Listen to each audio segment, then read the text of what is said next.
Hey guys, welcome back to Spin Crochet Repeat, RCC. The RCC stands for Robin's Crocheted Creations, which is where you can find me on Facebook and Instagram. You can also find me at Spin Crochet Repeat, RCC, here on YouTube, Rumble, and on my Etsy store.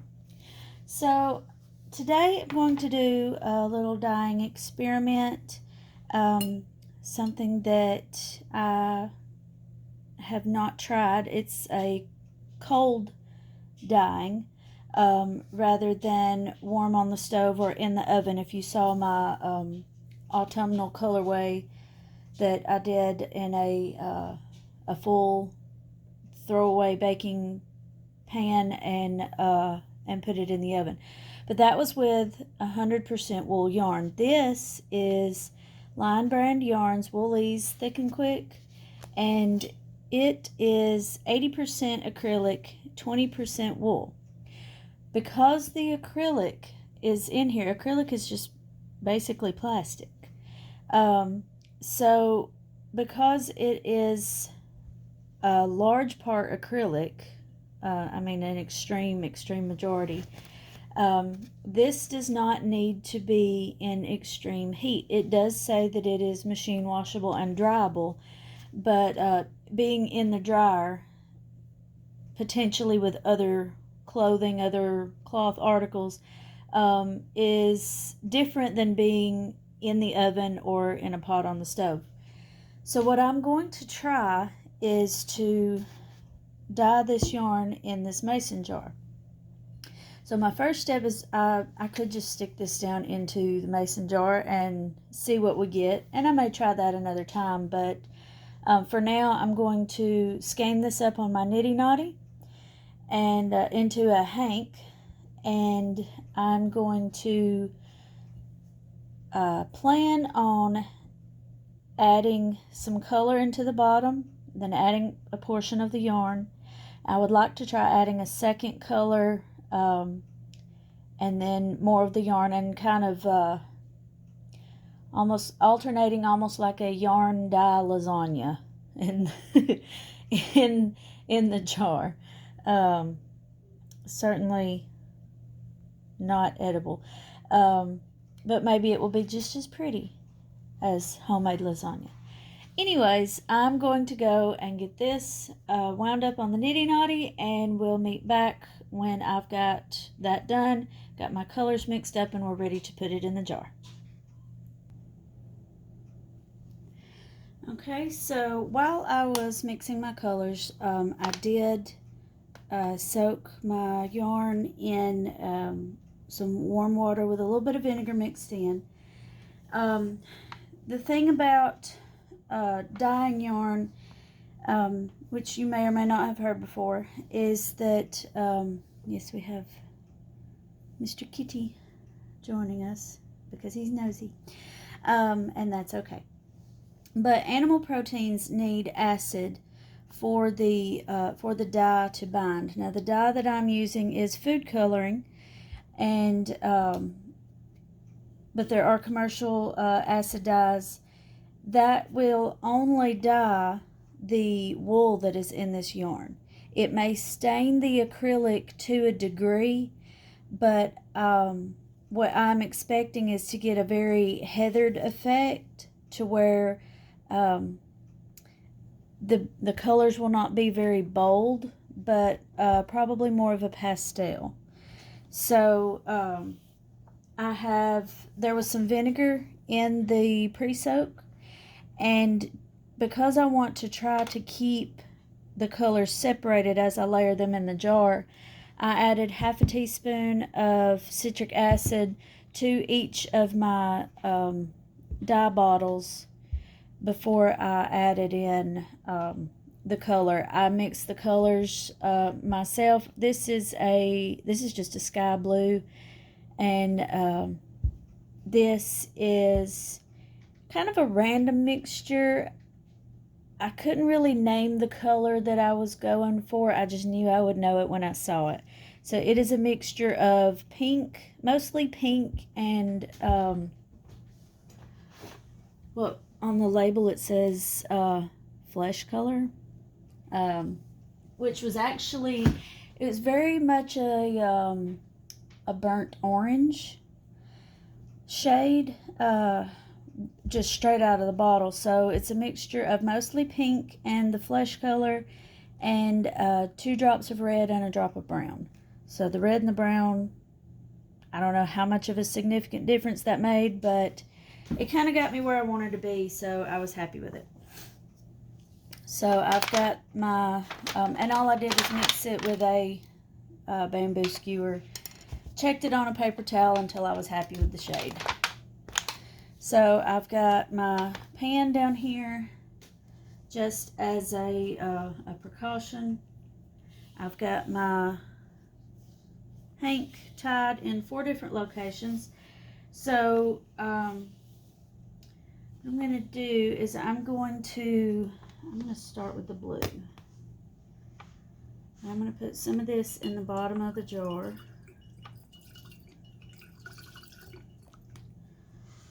And I'm going to go ahead and start layering. Like I think I said, I may not have. I do want to try to make sure that the colors stay pretty close to where I put them. So that's why there's so much acid in there. It's going to begin to travel up some. And I may need a bigger jar. Okay, pause for a minute. Okay, found a bigger jar. I'm going to add more of this blue down in there.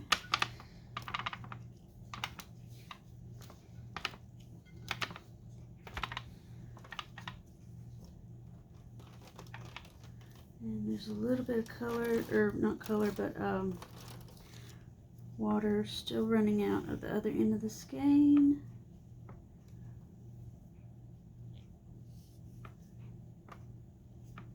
Alright, so now I'm going to add in this pink color as I go.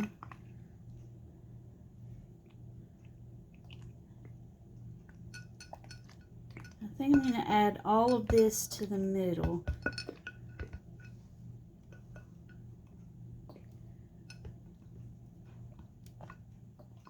There are probably going to be some areas where these 2 colors mix, and that's perfectly fine with me.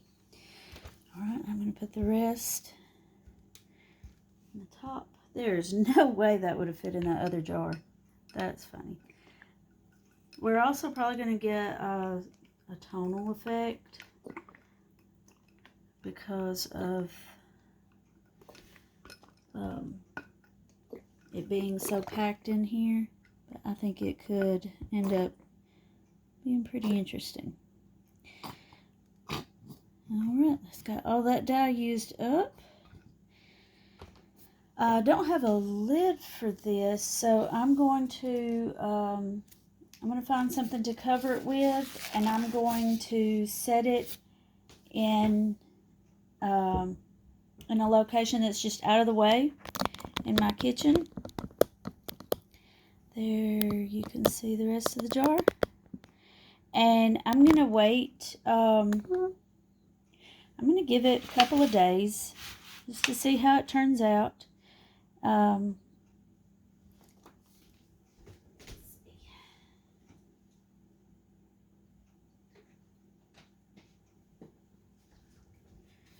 Grabbed some more of that pre-soak water. I'm going to try to aim it for that wider spot. Get some of this pink in there. There's a spot similar on this side, so we will see how it turns out. It might turn out great. It might turn out horrible. But one way or another, we'll learn something.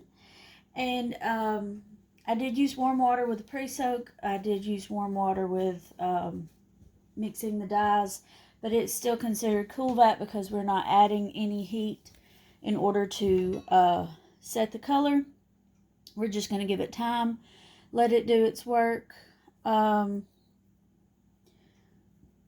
and we'll see what we end up with in just a couple days. So see you guys then. Alright, so here we are 2 days later. I have had this sitting just out of the way on my countertop, and have been letting it do whatever it will do. You can see we've got some color combination there from the pink, which was, I was going for more of a coral color that you can kind of see there in the bottom.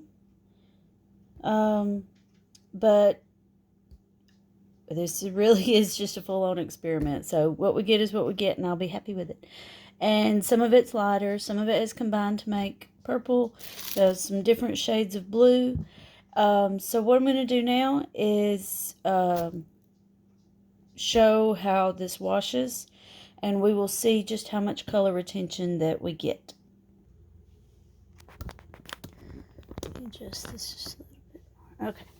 So I'm just going to pull that out. We do have some blue dye running out. Blue is typically the last color to bind, so that's not totally unexpected with us not applying any heat. And get some warm water going.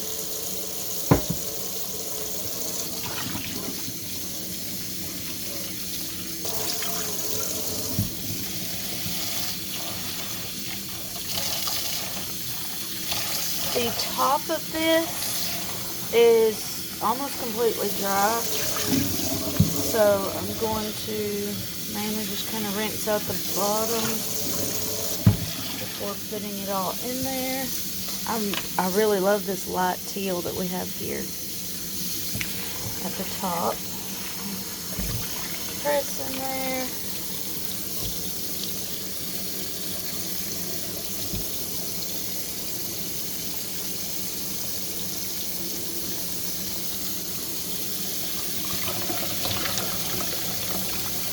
Still got a little bit of blue coming out.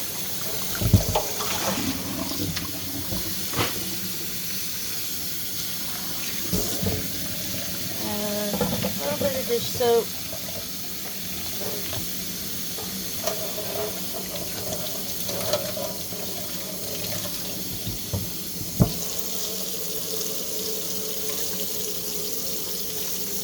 With this being mostly acrylic, I don't have to worry too much about felting.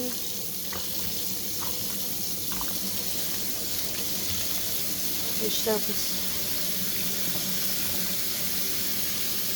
removing extra color. As I mentioned before,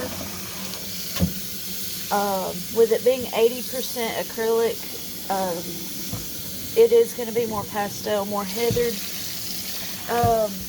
This food coloring is not going to bind to acrylic. It's only going to bind to a protein fiber that comes from an animal.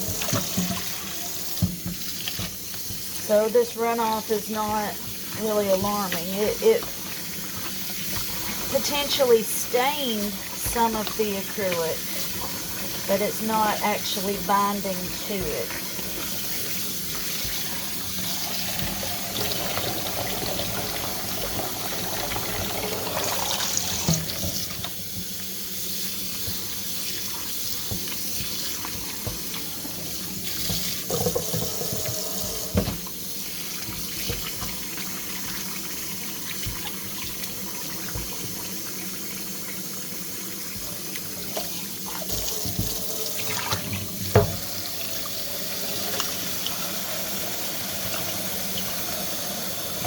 Add some dish soap one more time. I think we're getting close to clear.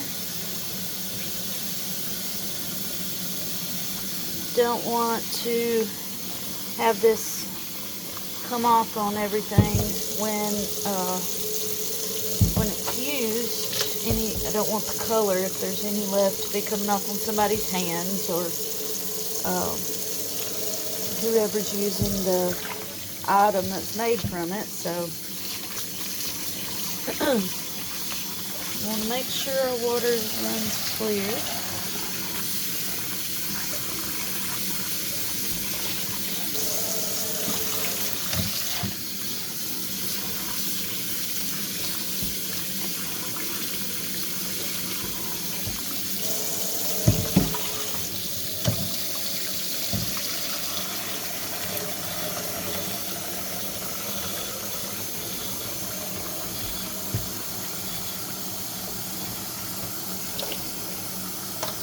Try to wring this out as much as possible. Hopefully this will be the last time. We'll see what the water looks like. This is just warm water. It's not overly hot. And that is pretty clear. So I'm going to call that rinsed.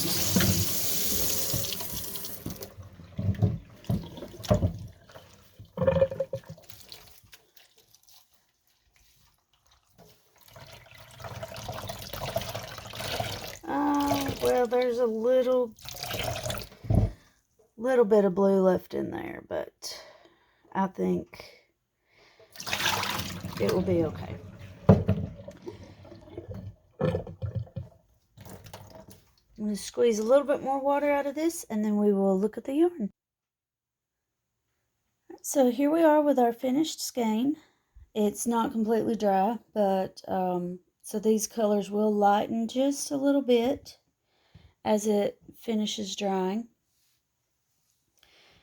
But this is the part that was at the top of the jar, so it retained most of its blue color where the water ran down, and some of the dyes mixed to give us these other purples and pinks. Seems like it might be a little bit more pastel, but vibrant, if that makes sense. Kind of seeing it in person rather than on camera, but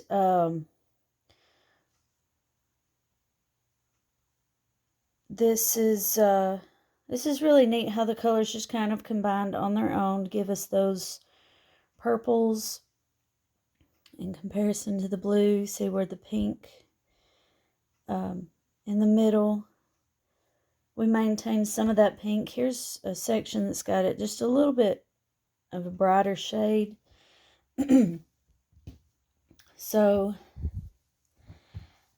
I think this experiment turned out pretty neat. It lets us see kind of what 20% wool, 80% acrylic actually looks like in a yarn. You can see in the blue sections the heathered effect that I was talking about.